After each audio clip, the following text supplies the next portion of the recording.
오늘 우리가 살펴보게 될 이 본문의 내용은 그 유명한 금식 논쟁입니다. 한날은 사람들이 예수님께 나와서 이런 질문을 했습니다. 18절을 제가 다시 읽어드리지요. 요한의 제자들과 바리새인들이 금식하고 있는지라. 사람들이 예수께 와서 이렇게 말합니다. 요한의 제자들과 바리새인들의 제자들은 금식하는데 함께 있습니다. 어찌하여 당신의 제자들은 금식하지 아니하나이까? 세례 요한의 제자들과 지금 바리새인들은 금식을 늘 합니다. 그런데 왜 예수께서 당신과 당신의 제자들은 금식을 하지 않습니까? 라고 묻습니다. 이 질문을 잘 생각해 보면 이 질문에는 예수님과 제자들은 금식과 아예 담을 쌓는 그런 사람처럼 취급하는 비난이 섞여 있습니다. 그러나 우리가 아시는 대로 예수님께서는 금식 자체를 부인하신 적이 없으십니다. 그 또한 자신의 일을 시작하실 때에 40일 동안 광야에서 뭐부터 하셨지요? 금식하신 후에 광야에서 시험을 받았습니다. 그리고 산상수훈에 보면 천국 백성이 행해야 할 일들을 말씀하여 주실 때 오직 하나님 앞에서 참되게 의를 행할 것과 그리고 기도할 것, 이 기도에 주기도문을 가르치셨습니다. 그리고 주기도문을 가르치신 후에 이 기도와 함께 더불어 금식하실 것에 대해서도 가르치셨습니다. 말하자면 예수님께서는 결코 금식을 반대하신 적이 없습니다. 그리고 그 자신도 심지어는 제자들도 금식을 하지 않은 것이 아니었습니다. 이후에 예수님께서 승천하신 후에도 사도들과 교회는 중요한 일을 결정할 때마다 금식했다라는 예를 얼마든지 성경에서 찾아볼 수 있습니다. 바나바와 바울을 세울 때도 주를 섬겨 금식할 때에, 교회 장로들을 피택할 때도 온 교회가 금식하였다, 그렇게 되어 있습니다. 얼마든지 찾아볼 수가 있습니다. 그럼에도 불구하고 오늘 본문에서 보면 예수님은 금식을 하지 않아도 된다라는 식으로 말하고 계시는 것을 상고할 만합니다. 19절 볼까요? 19절은 다 같이 읽겠습니다. 예수께서 혼인집 손님들이 신랑과 함께 있을 때에 금식할 수 있느냐? 신랑과 함께 있을 동안에는 금식을 하랍니까 말랍니까? 또 하지 말랍니다. 그러니까 분명 예수님은 금식을 하셨습니다. 그런데 금식을 하지 않아도 된다는 식의 말은 사실은 모순이 아닐 수 없습니다. 그렇다면 19절의 이 말씀은 지금껏 자신과 제자들이 한 금식은 필요 없다는 식의 말이 분명 아닐 것입니다. 그리고 앞으로 이제부터는 금식을 하지 않아도 된다, 그런 말도 아닙니다.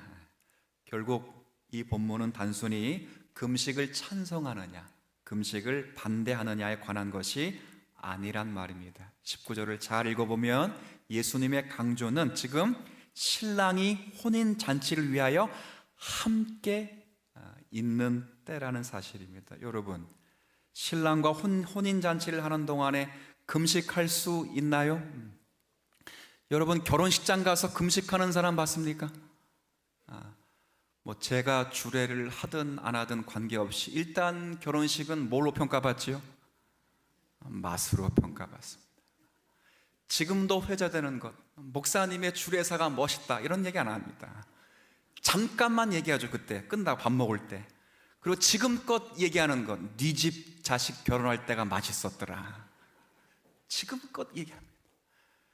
결혼식장에선 신랑과 함께 있을 동안은 금식할 수 없지요. 신랑 친구 가운데 신랑이 결혼하는데 금식을 하고 슬퍼 우는 놈이 있다면 그 놈은 수상한 놈입니다. 아마 신부를 흠모하고 있거나 아마 신부와 잠깐 눈이 맞은 사이일 겁니다. 금식할 수 없습니다. 주님은 이 말씀을 하십니다. 실제로 유대인들은 율법에 의거해서 매년 유대력으로 7월 10일 7월 달에 대속 대속죄일을 지킵니다. 대속죄일은 모든 죄가 한 번에 용서받는 날입니다. 그날 그들은 대대적인 금식을 하였습니다. 유대인들이 그렇게 대대적인 금식을 한 이유는 하나님께서 속죄일을 지킬 때 이렇게 명령하셨기 때문입니다. 너희들이 심령을 괴롭게 하며 영혼을 살피면서 속죄일을 보내라, 이렇게 말씀합니다. 그러니까 유대인들은 심령을 괴롭게 하기 위해서 뭘 했다고요? 금식을 하는 행동으로 실행하고 있었던 것입니다. 그래서 1년에 한 번만 하면 되는데 여기에 더해서 역사 속에서 유대인들이 자신들의 죄로 인해서 나라가 멸망하게 되는 것들을 보면서 그 날을 기억해서, 아까 몇 월 달에 금식했다고요? 7월 달에 한 번만 하면 되는데 3번을 더해서 1년에 총 4번의 금식을 했습니다. 예를 들면 예루살렘 성이 포위된 날을 기념해서 금식을 했습니다. 그리고 예루살렘 성벽이 무너지고 대적들이 예루살렘 성 안으로 들어온 날을 기념해서 금식을 또 했습니다. 그리고 예루살렘 성전이 무너지고 예루살렘 성이 불타올랐던 그 날을 기억해서 또 금식을 했습니다. 총 한 번이 아니라 4번의 금식을 한 것입니다. 그러면서 죄악을 인하여 망한 이스라엘의 불행을 기억하고 슬퍼하며 애통했습니다. 그러고 나서 이제 포로 생활을 마치고 돌아온 이스라엘 백성들이 하나님께 이렇게 물었습니다. 우리가 지금도 계속 금식하리이까? 왜냐하면 성전과 성벽이 무너진 것 때문에 그들이 금식을 더했는데 바벨론 포로 생활을 마치고 와서는 성전도 다시 세웠고 성벽도 다시 세웠으니 금식할 필요가 없겠죠. 그렇게 기도한 하나님께 물은 것입니다. 그러나 하나님께서 스가랴 8장 19절에 이렇게 말씀하십니다. 4월의 금식과 5월의 금식과 7월의 금식과 10월의 금식이 변하여 함께 있습니다. 유다 족속에게 기쁨과 즐거움과 희락의 되리니. 여기까지 말겠습니다. 그렇죠? 기쁨과 즐거움과 희락의 절기가 된답니다. 이게 중요합니다. 이제 금식은 슬픔이 아닙니다. 죄악과 고통과 괴로움이 아니라 기쁨과 즐거움과 희락의 금식이 될 것입니다. 그러니 유대인들은 더욱더 뭘 한다고요? 금식을 하죠. 원래는 1년에 몇 번 했어요? 한 번만 하면 되는데 힘써 지킨다고 몇 번 했어요. 근데 그 절기가 이제는 슬픔과 괴로움이 아니라 기쁨과 즐거움과 희락의 절기가 된다고 하니 금식을 더 많이 했습니다. 몇 번 했을 것 같습니까? 1년에 100번을 했습니다. 놀라지 않을 걸 알았습니다. 100번을 했습니다. 여러분, 금식하시는 분 가운데 1년에 100번 하시는 분 계세요? 인간이 할 수 있는 최대로 한 겁니다. 경건한 유대인들은 일주일에 2번, 월요일과 목요일 날을 정하여 금식을 했습니다. 예수님 당시만 해도 유대인들은 여전히 그런 금식 관행을 지켰습니다. 1년에 4번이 아니라 100번 이상이 넘는, 왜? 기쁨과 즐거움과 희락의 절기가 되리라고 약속하셨기 때문입니다. 그래서 누가복음에 보면 저들이 자주 금식했다, 그렇게 표현됩니다. 왜요? 무슨 절기가 되기 때문에요? 회복과 기쁨과 자유함의 절기가 될 수 있다고 생각한 것입니다. 그래서 이스라엘 백성들은 이 금식을 통해서 이스라엘의 회복을 준비할 수 있다고 믿고 있기 때문에 더더욱 금식을 한 것입니다. 그런데 정작 이스라엘의 회복을 말씀하신다고 복음을 전하신 예수와 예수의 제자들은 회복을 그렇게 외치면서 뭘 안 하고는 있어요? 금식을 안 하고 있습니다. 그러니 묻는 것입니다. 바리새인들과 심지어는 세례 요한의 제자들도 회복을 위하여 그렇게 금식을 하는데 당신이 이스라엘 회복을 위하여 복음을 전한다고 말하면서 정작 왜 금식을 하지 않고 있느냐? 당신은 정말 이스라엘의 회복을 원하고 있지 않는 것 아니냐? 스가랴 8장 19절의 말씀을 믿지 않는 것이 아니냐라고 반문하는 것입니다. 그러니까 유대인들이 그냥 쓸데없이 물어보는 게 아닙니다. 이유가 있어 물어봅니다. 근데 주님이 뭐라고 답하셨다고요? 다시 19절 말씀을 읽지요. 제가 먼저 읽고 여러분이 같이 읽으라는 것 읽어보세요. 예수께서 그들에게 이르시되 혼인집 손님들이 신랑과 함께 있을 때에 금식할 수 있느냐? 여러분 읽어주세요. 뭐라고 말씀하십니까? 신랑과 함께 있을 동안에는 뭐 할 수 없다고요? 무슨 말입니까? 결코 금식을 반대한 것이 아닙니다. 예수님도 제자들도 사도들도 교회도 우리들도 금식을 합니다. 다만 이 말씀은 너희들이 금식하는 그 목적이 회복을 위한 것이라면 이 회복은 이미 예수 그리스도의 오심으로 완성되었느니라, 그 말씀을 하는 것입니다. 너희들이 정작 뭘 위해서 기도하고 있다고요? 금식하고 있다고요? 회복을 위해서 금식하고 있으나 이 회복이 나로 말미암아 이미 이루어졌느니라. 내가 왔기에 이 회복은 이루어졌기 때문에 더 이상 너희들이 하는 금식은 할 필요가 없다는 것이죠. 죄악을 인하여 망한 이스라엘의 불행을 기억하고 슬퍼하며 그 나라의 회복을 위하여 금식을 하고 있으나 이 회복과 이 구원은 이미 왔다는 것입니다. 예수님의 비유에서 신랑이 혼인집에서 손님들과 어떻게 있다고요?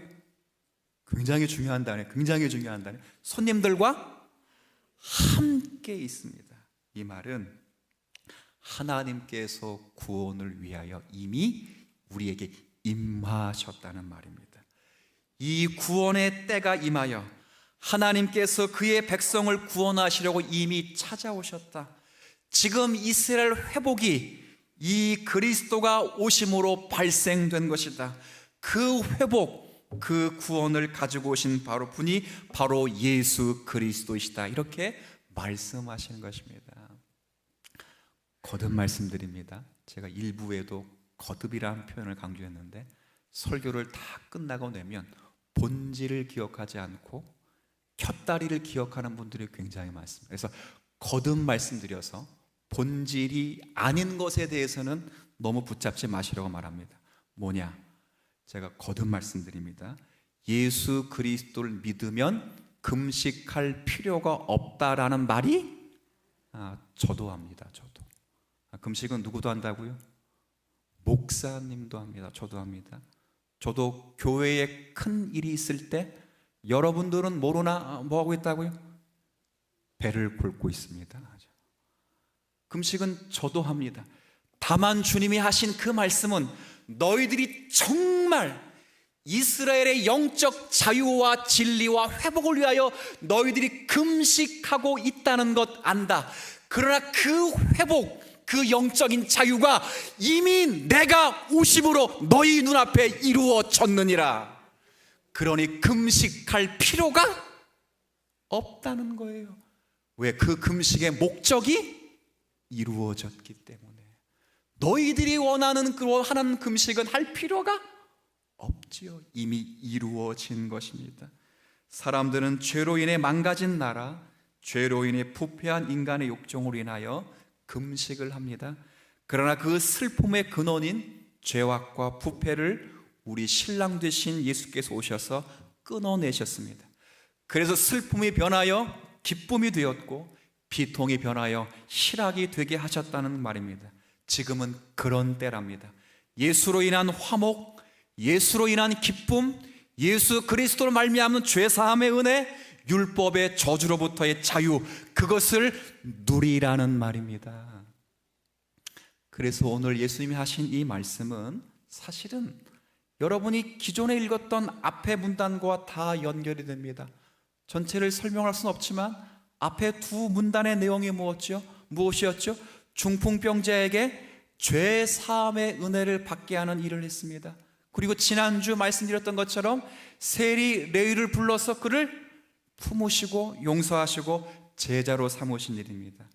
사람의 죄를 사한다는 것은 감히 상상할 수도 없습니다. 왜냐하면 사람의 죄는 누구만이 용서할 수 있기 때문이요?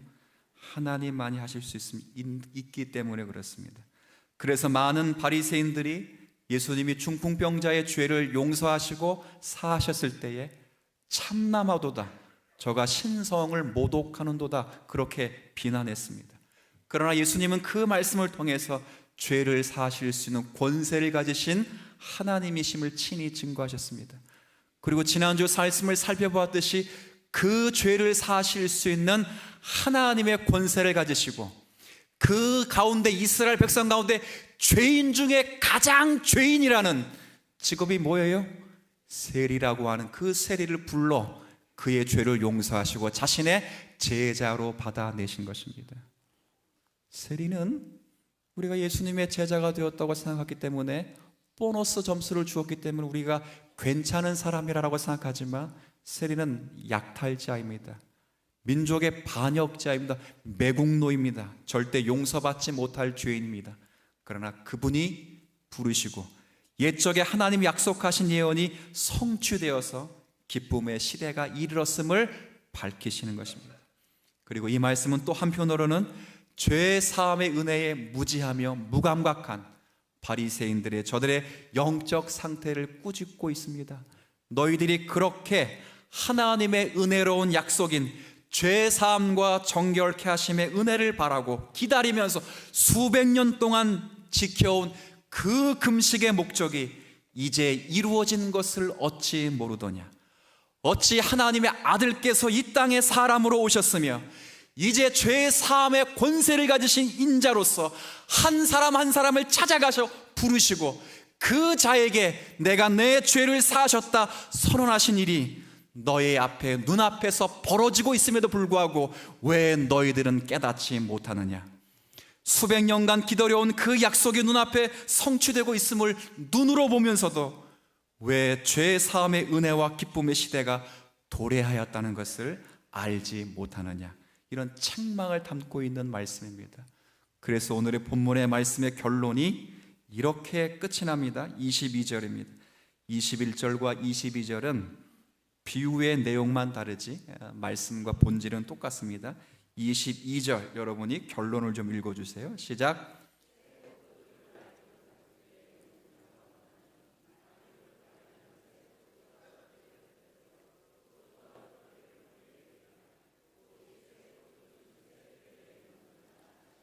네, 이게 결론입니다. 본문의 결론. 새술은 어디다 담아요? 새 부대에 담아입니다. 이게 결론입니다. 새 포도주 새술을 낡은 부대에 담을 수가 없습니다.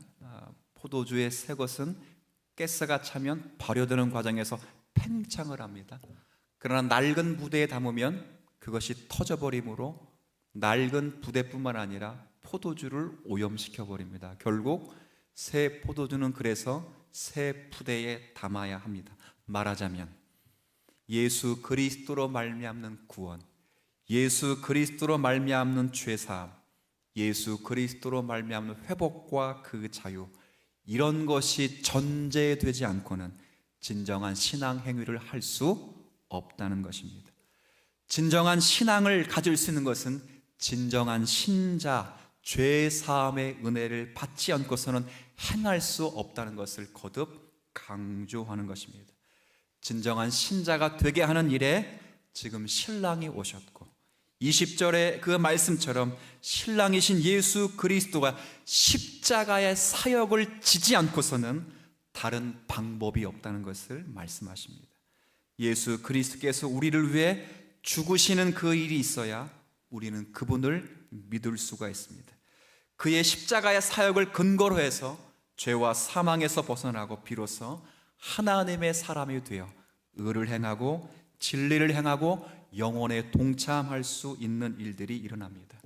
금식과 구제와 같은 아무리 종교적인 의식과 행위가 뛰어날지라도 참된 예수 그리스도의 죄사함의 은혜와 예수 그리스도를 아는 지식이 없이는 그 모든 종교의식은 자기의 배만을 채우는 것에 불과하다는 것을 주님이 가르치는 것입니다. 이런 모든 종교적인 행위는 진정한 하나님의 사람으로 거듭나야 합니다. 하나님을 사랑하고 하나님의 성품을 이어받기 전에는 제대로 수용할 수 없다는 것이 지금의 인류의 형편이라는 것을 확인시켜 주는 것입니다. 그리고 그 약속, 이 일을 가능케 하기 위해서 주님이 오셨다는 것을 이 비유에서 말씀하십니다. 이런 일들은 신약에서만 강조된 것이 아니라 전체 성경, 특별히 구약에서도 이미 처음부터 강조되어 있습니다. 자, 출애굽기 16장을 한번 좀 가보시죠. 가면 이해를 좀 잘 하게 될 것입니다. 출애굽기 16장을 한번 보겠습니다.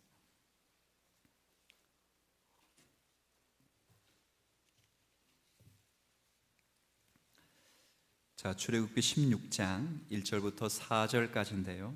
1절부터 3절까지는 제가 읽고 4절은 여러분이 읽으시면 됩니다. 제가 먼저 읽겠습니다. 이스라엘 자손의 온 회중이 엘림에서 떠나 엘림과 시내산 사이에 있는 신광야에 이르니 애굽에서 나온 후 둘째 달 15일이라. 이스라엘 자손 온 회중이 그 광야에서 모세와 아론을 원망하여 이스라엘 자손이 그들에게 이르되 우리가 애굽 땅에서 고기 가마 곁에 있던 때와 떡을 배불리 먹던 때에 여호와의 손에 죽었다라면 좋았을 것을 너희가 이 광야로 우리를 인도하여 내어 이 온 회중이 줄여 죽게 하는도다. 함께 읽습니다. 그때에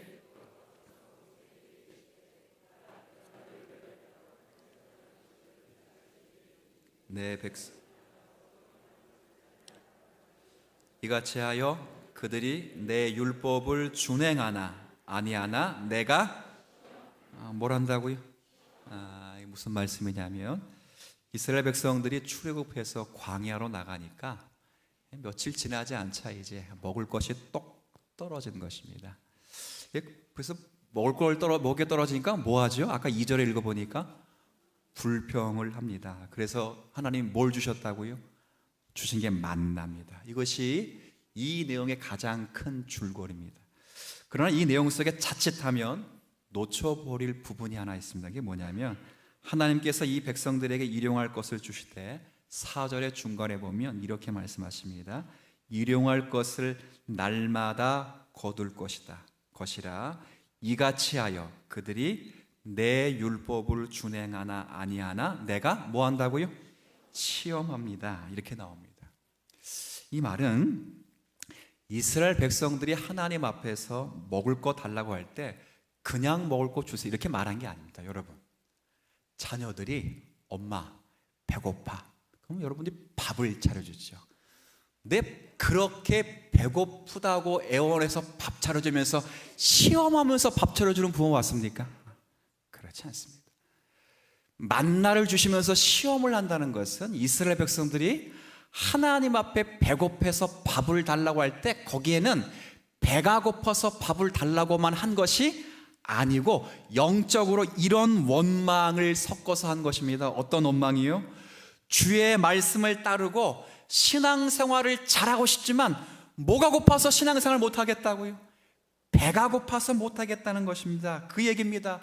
우리가 배가 부르면 하나님을 잘 섬길 수 있습니다.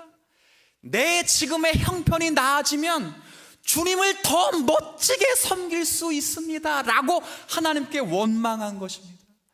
지금 제가 죄를 짓는 것은, 지금 내가 하나님 원망하는 것은 배가 고파서 그런 것이지 우리가 악하거나 나빠서 그런 것이, 이렇게 말을 합니다.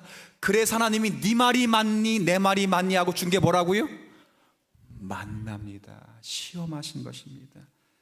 이스라엘 백성들이 죄를 짓는 이유는 우리 안에 있지 않고 우리 밖에 있습니다. 그렇게 말을 합니다. 외부적인 조건이 나빠서 할 수 없이 죄를 짓는 것이지 우리 안에서부터 죄가 출발하는 것이 아닙니다. 우리가 나쁜 놈은 아닙니다. 나쁜 짓을 할 수밖에 없는 조건이 돼서 그렇습니다. 지금은 그게 배가 고픈 것입니다. 그렇게 항의했습니다. 거기에 대해서 하나님께서는 그럼 좋다. 내가 너에게 먹을 것을 주리라. 그래서 죄가 어디로부터 출발하는지 한번 보자. 그래서 준 게 뭐라고요? 만납니다. 이 싸움의 핵심입니다. 하지만 이 시험은 넘어뜨리려는 시험이 아닙니다. 무엇이 맞나 보고자 하시는 판정인 것입니다. 여러분이 실제 이스라엘 백성들이 40년 동안 아침마다 뭘 먹었지요? 아침마다 밥상이 차려져 있습니다. 여러분, 시편을 읽어보면 특이한 표현이 하나 있습니다. 점심마다, 저녁마다 이런 거 없습니다. 모든 시편에 보면 자주 언급되는 시편 가운데 하나님의 인자하심과 성실하심을 노래하는 찬양, 바로 그 앞부분에 거의 100% 뭐라고 되어 있어요?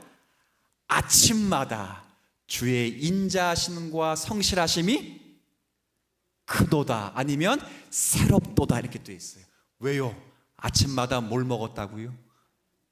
생각해 보세요. 그 전날 뒤지게 맞고도, 그죠? 하나님이 아침에 뭘 먹이신다고요? 아침은 먹이신다. 애들 밤에 두드럽게 패놓고 막 열심히 혼내다가 그 다음날 학교 가기 전에 엄마가 뭐는 차려 먹여요? 아침은 차려 먹이면서 또 아침 안 먹는다고 두드려 패죠. 그죠? 왜요? 포기할 수 없는 것입니다.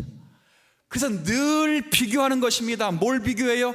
너희가 배고파서 범죄했느냐? 너희의 발이 부르터서 범죄했느냐? 너희의 의복에 헤어져서 범죄했느냐? 아니라는 것입니다. 외부 조건과 환경이 나빠서 범죄한 것이 아니라 너희 안에 악해서 범죄한 것입니다. 이스라엘 40년 내내 아침마다 뭘 먹었다고? 하루 종일? 그런 게 어디 있어요? 40년 동안 신발이 떨어지지 않았대요. 40년 동안 의복이 헤어지지 않았대요. 저 이거 입었는데요, 3년 되니까 헐렁헐렁해지더라고요. 그죠? 근데 몇 년 동안 입었다고요? 생각해 보세요. 이스라엘이 출애굽 때 급하게 나왔어요. 해외여행 일주일 가는데 짐을 바리바리 싸오는데 40년 동안 뭘 믿고 짐을 싸왔겠습니까? 그런데 하나님이 늘 먹을 것을 공급해 주시고 그의 신발이 떨어지지 않게 하시고 그의 옷이 헤어지지 않게 했습니다. 왜요? 너희들이 정말 잘 먹고 잘 살으면 나를 잘 섬길 수 있냐 보자는 것입니다. 그러나 40년의 삶은 불신앙 때문에 빚어진 유랑 생활이었던 걸 증거됐습니다. 그래서 뭐가 확인됐지요? 죄는 환경에서 오는 것이 아니라 우리 안에 있다는 것을 확인했습니다. 왜 이 확인이 필요합니까? 우리를 낮추시기 위해서 필요합니다. 이것을 만나를 주신 목적으로 증거하신다. 그래서 신명기 8장에 보면 만나를 주신 목적을 이렇게 소개합니다. 한 번만 더 보죠. 신명기 8장을 한번 읽어보시죠. 굉장히 중요한 말씀입니다. 신명기 8장입니다.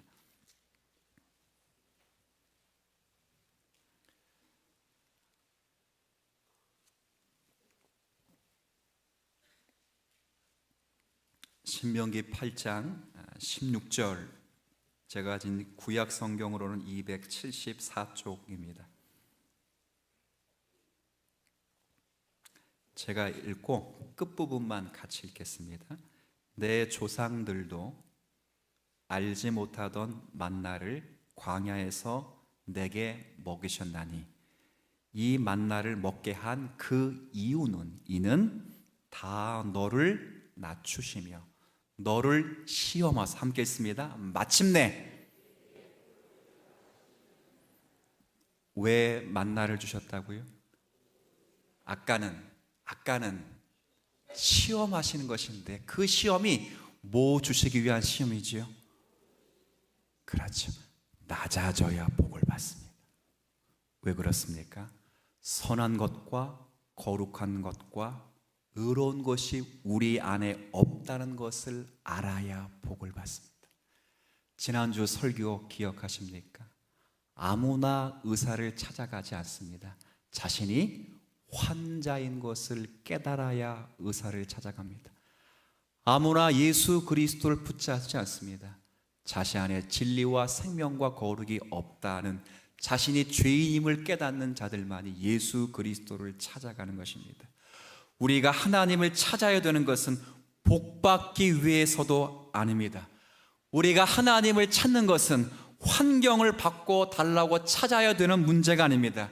우리가 하나님을 찾는 것은 가장 우선적으로 우리 안에 진리와 생명이 없음을 깨닫고 이 진리와 생명을 위하여 우리가 하나님을 찾아야 된다는 사실을 본문의 말씀으로 확인하는 것입니다. 이것이 오늘 우리 신앙에 있어서 가장 중요한 싸움으로 싸워야 합니다. 우리는 선을 만들어내지 못한다는 것을 알아야 합니다. 낮추셔야 합니다. 낮추어야 여러분 뭘 받는다고요? 복을 받습니다. 우리 안에 끊임없이 우리 안에서는 죄만 나온다는 걸 알아야 합니다. 배가 부르고 내가 힘이 있고 환경이 좋아지면 내가 지금보다 더 잘 살면 내가 더 주를 위해 충성할 수 있겠다고요? 새빨간 거짓말입니다. 내 환경이 좋아진다고 하나님을 더 잘 섬기는 것이 아닙니다. 우리가 하나님을 더 잘 섬기려면 우리는 예수 그리스도의 십자가만 붙잡으면 됩니다. 그 원리를 놓치지 마십시오. 오늘 일부 예배도 말씀드렸지만 가끔 성도님들 보면 목사님, 제가 30년 전에 20년 전에도 내가 힘 있을 때 주님을 섬겼다면 제가 주를 위해 열심히 섬겼을 것입니다. 그런데 그때는 주님이 안 부르셨죠. 낮추셔야 주님을 찾게 되기 때문에 그렇습니다. 제가 목사님이 힘이 있었을 때 20년 전에 목사님을 만났다면 목사님을 모셔서 내가 교회를 확 한번 그때 되면 그때 만났다면 그분도 힘들고 저도 힘들었을 것입니다. 그 말은 너무 감사하고 그런 말 하신 분은 제가 평생 기도해 드립니다. 그런데 주님이 낮추셔야 그분이 복을 받기 때문에 낮추신 것입니다. 우린 자꾸 말하며 주님이 내게 힘을 주셔야, 주님이 내게 복을 주셔야 주님을 잘 섬길 수 있는 것 아닙니까? 제가 지금 죄를 짓는 것, 제가 예배생활 못하는 것, 제가 헌금생활 못하는 것, 기도생활 못하는 것, 지금 내 형편이 이래서 못하는 겁니다. 택도 없는 소리라고요. 여러분이 하나님을 잘 섬기려면 예수 그리스도의 십자가를 붙들면 되는 것입니다. 형편과 환경에 있지 않습니다. 우리의 마음에 있습니다. 모든 것이 마음에부터 납니다. 우리의 죄악은 환경에 있는 것이 아닙니다. 환경을 조성하여 하나님의 나라를 만들지 않습니다. 우리의 속을 바꾸어 우리 안에 예수 그리스도인 하나님의 나라가 임재된 것입니다. 바리새인들이 왜 이 하나님 나라를 못 봤다고요? 그들은 자신이 금식으로 하나님 나라의 회복을 만들려고 했습니다. 그러나 그 회복은 힘 있는 나라입니다. 로마를 굴복시키고 모든 나라를 자기의 무릎 앞에 꿀려버리는 그 나라입니다. 그러나 주님이 원하시는 그 회복의 나라는 모든 사람이 예수의 이름에 꿇게 하시고 죄사함의 은혜를 받게 하시며 모든 자가 예수 그리스도 안에서 영적인 화목과 평강을 누리고자 하시는 그 나라입니다. 그 나라 안에 들어왔으니 이제 우리의 금식은 의미가 있는 것입니다. 우리의 금식이 더 무엇을 가지려는 금식이라든가 우리의 종교의 의식이, 종교의 행위가, 우리의 종교의 신앙적 행위가 우리의 본성의 악함을 자극시킨다면 거기에는 답이 없습니다. 여러분이 아는 모든 종교의 자리의 신앙의 내용은 예수 그리스도 안에서 자유함과 평강과 은혜를 누린 자답게 그 예수 그리스도를 붙잡기 위하여 예배드리시고 금식을 하셔야 합니다. 무슨 말인지 아시겠습니까? 바리새인들이 이걸 꾸짖습니다. 그래서 세술은 어디다 담아요? 그렇죠? 예수 그리스도의 죄사함의 은혜, 예수 그리스도로 말미암은 화목과 구원은 옛 부대인 우리의 죄악된 본성에 담을 수 없습니다. 그러면 우리의 죄악된 본성도 손상을 당할 것이고 거룩한 주의 복음도 우리로 인하여 실추될 것입니다. 우리가 바뀌어야 됩니다. 우리가 예수 그리스도의 변화된 심령을 누려야 합니다. 예수 그리스도 안에서 말씀에 비추어 점검하여 그리스도 예수 안에서 허락받은 영생에 관한 것, 하나님의 닮는 것에 대한 여러분의 허락된 복들을 빼앗기지 마시고 누리시며 모두가 넉넉히 누려갈 수 있는 오늘의 말씀 되시기를 주의 이름으로 부탁을 드리겠습니다.